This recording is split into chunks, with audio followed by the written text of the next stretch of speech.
2024년 1월 2일 말씀 묵상하겠습니다. 함께 기도하겠습니다. 하나님, 우리가 처한 모든 상황 가운데서, 모든 문제 가운데서 하나님의 크심을 기억하는 자 되게 하여 주시옵소서. 하나님이 어떠한 분인지를 기억함으로 말미암아 하나님의 말씀에 여전히 순종하게 하시고, 그 순종함으로 말미암아 하나님이 예비하신 크고 놀라운 은혜를 받아 누리게 하여 주시옵소서. 예수님 이름으로 기도했습니다. 아멘. 오늘의 말씀은 신명기 1장 19절부터 33절까지의 말씀입니다. 말씀을 함께 살펴보시기 전에 개인적으로 말씀을 꼭 읽으시고 묵상하는 시간 가지시기 바라요. 오늘은 가나안 길목에서라는 주제가 붙어 있습니다. 여러분, 지금 이스라엘 백성들은 가나안 입성을 눈앞에 두고 있어요. 그 상황 가운데서 모세는 이스라엘 백성들에게 과거에 하나님이 어떻게 이스라엘 백성들을 지켜오시고 인도해 오셨는지를 기억하게 하므로, 하나님이 어떠한 분이셨는지를 기억하게 하므로 그들에게 다시금 하나님의 말씀에 순종해서 가나안 땅으로 들어가도록 도전하고 있는 그 이야기를 회상하면서 말씀하고 있습니다. 다시 한번 말씀드리지만 여러분, 가나안 땅은 지금 아낙 자손과 같은 거대한 민족들이 그곳을 차지하고 있는 땅이에요. 그런데 이 가나안 지역은 위치적으로 보면 위아래로 다 강대국이 차지하고 있습니다. 그리고 이쪽으로는 사막이 있고요. 이쪽은 바다입니다. 실상 이스라엘 민족이, 그 약한 민족이 이 땅을 차지하게 되면은 이들에게 위험이 오고 어려운 상황이 오면은 이들은 위로도 밑으로도 어디로도 갈 수가 없어요. 동서남북 어느 곳으로도 피할 수 있는 곳이 없습니다. 이스라엘 백성들이 가나안 땅을 차지하게 되면 이들은 오직 하나님만 의지해야만 합니다. 이들이 피할 곳은 아무것도 없죠. 동서남북이 다 막혀 있습니다. 오직 하나님만 의지하며 살아갈 수 있는 땅이 되는 거예요. 그래서 이 가나안 땅은 이스라엘 백성들에게 오직 하나님이 왕이 되시고, 하나님이 다스리시고, 하나님이 피난처 되시고, 하나님이 요새가 되는 땅이에요. 그래서 하나님의 말씀으로만 살아가야 하는 땅이 되는 거죠. 그리고 그렇게 살아갈 때에 이들은 하나님이 약속하신 모든 축복을 누릴 수 있습니다. 하나님이 그들을 책임져 주시는 왕이 되시기 때문이에요. 그런데 지금 이들의 입장에서 보면은요, 이 땅은 차지하기 쉬운 땅이 아니에요. 이 땅은 엄청나게 장대하고 성읍들은 큽니다. 성곽은 하늘에 닿았고요. 이곳에는 아낙 자손이라는 거대한 민족이 자리 잡고 있습니다. 그러니 실상 이 땅을 차지하기 위해서 이스라엘 백성이 얼마나 두려워하고 얼마나 주저했겠습니까? 이 모세는요, 출애굽한 1세대 그들에게 어떻게 믿음에 도전을 했고 그들이 어떻게 하나님을 거역했는지 다시금 회상하면서 출애굽한 2세대를 향해서는 그렇게 불순종의 잘못을 반복하지 말고 이 땅을 들어가자, 하나님이 누구시냐를 기억하게 합니다. 여러분, 하나님이 누구신지를 우리는 기억해야 우리의 상황과 우리의 문제를 넘어서서 하나님의 말씀에 순종하고 할 수 있습니다. 하나님을 기억하지 않으면요, 우리는 그분의 말씀에 순종할 수 없어요. 19절부터 21절은 하나님이 이스라엘 백성에게 명령하신 것이 무엇인지를 다시 기억하게 합니다. 그들이 호렙산에서 하나님의 말씀을 받았습니다. 율법을 받았지요. 그리고 크고 두려운 광야를 지났습니다. 그리고 마침내 가나안 땅으로 들어가는 길목인 가데스 바네아에 이르게 됩니다. 이곳에서 하나님을 믿고 하나님의 말씀에 순종할 것인지, 아니면 하나님을 믿지 못하고 여전히 광야에서 방황할 것인지가 선택되어지는 그러한 믿음의 기로인 것이지요. 하나님께서 이스라엘 백성에게 주시기로 약속한 그 땅이 바로 그들 앞에 있었습니다. 그리고 모세는 그들에게 이야기하죠. 너희 조상의 하나님 여호와께서 너희에게 이르신 대로 올라가서 차지하라. 두려워하지 말라, 주저하지 말라. 두려워하지 말고 주저하지 말라고 합니다. 여호와 하나님께서 이미 주셨기 때문에 그 땅은 이미 너희들 것이다 라고 말하고 있죠. 여러분, 하나님 우리에게 많은 약속을 주십니다. 이 약속은요, 반드시 이루어지는 약속이에요. 그런데 이 약속을 우리가 누리기 위해서, 우리의 삶에서 이것이 실제가 되기 위해서는요, 하나님의 말씀에 믿음으로 순종해야만 합니다.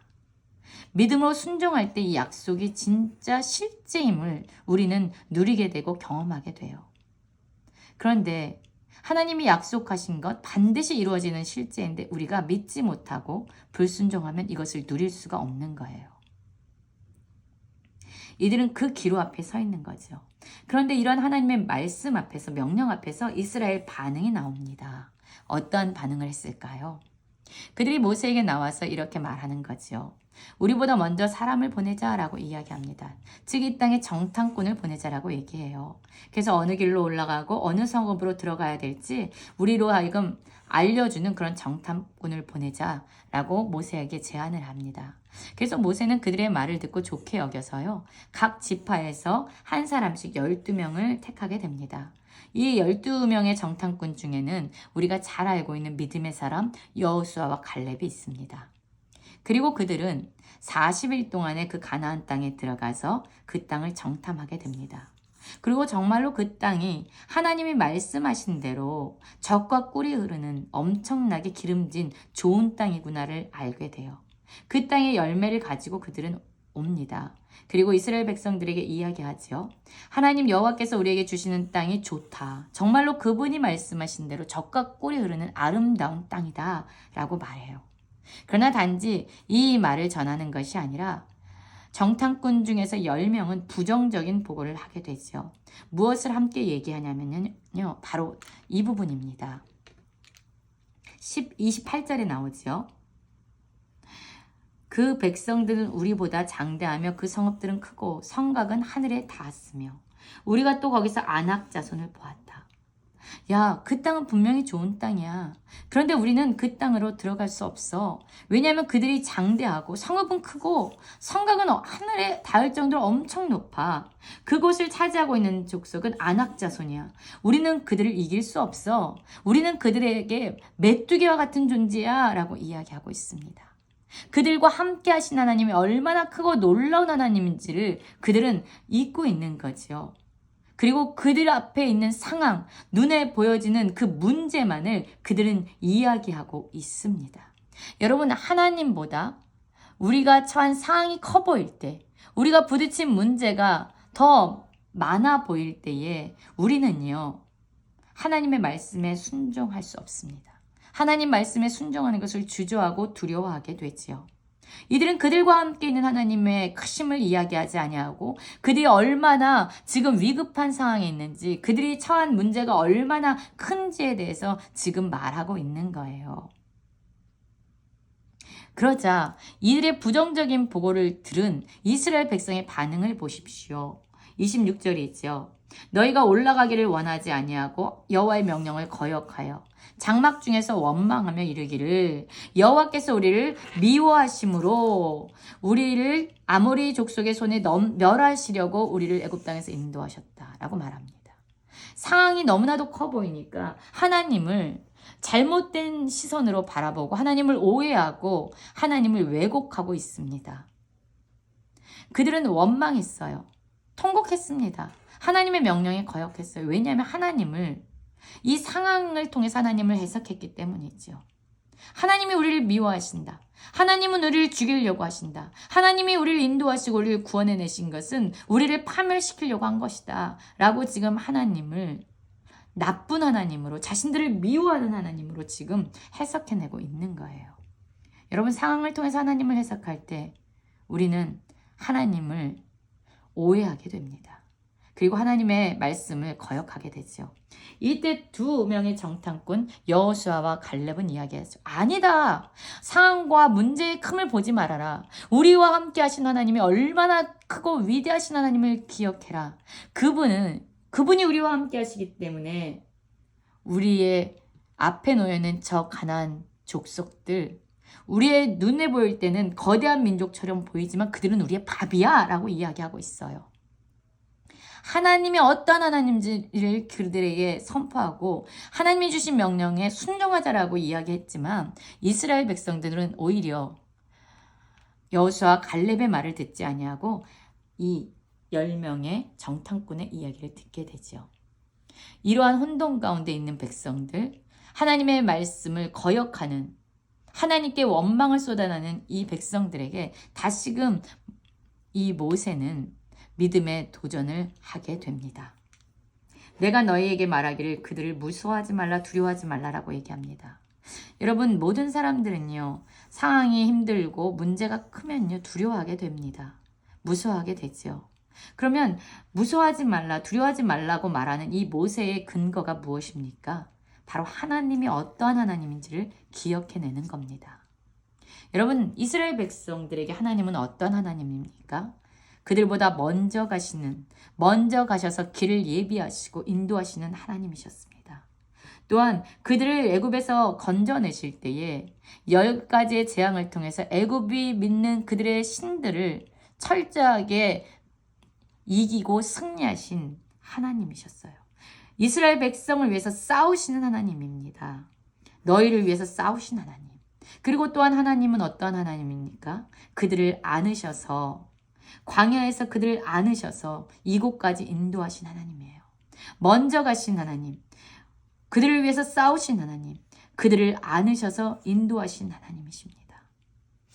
그는 너희보다 먼저 그 길을 가시며 장막 칠 곳을 찾으시고 밤에는 불로 낮에는 구름으로 너희가 갈 길을 지시하는 자다. 어디에 머물러야 하는지 그곳을 찾으시고 지시하신 하나님이라고 말씀하고 있어요. 이 하나님을 기억해야 돼. 이 하나님을 기억해야만 너희는 하나님의 말씀에 순종할 수 있어. 하나님이 약속하신 그 은혜를 그 가나안 땅에서 온전히 누릴 수 있어. 들어가자라고 얘기합니다. 그러나 이스라엘 백성들은 어떠했지요? 32절을 보면 이 일에 너희가 너희 하나님 여호와를 믿지 아니하였도다. 여러분, 하나님이 크신 하나님입니까? 여러분, 하나님이 상황보다 위대하신 하나님이십니까? 여러분, 하나님이 어떠한 문제도 해결하실 수 있는 전능자이십니까? 여러분, 그것을 기억해야만 합니다. 그래야만 우린 하나님의 말씀에 순종할 수 있지요. 그러나 상황에 압도해서 하나님의 크심을 우리가 보지 못하면 우리는 하나님의 말씀에 순종하기를 주저하고 두려워하게 됩니다. 오늘 말씀을 읽는데 모래 위에 발자국이라는 글이 생각났어요. 어떤 사람이 꿈을 꾸잖아요.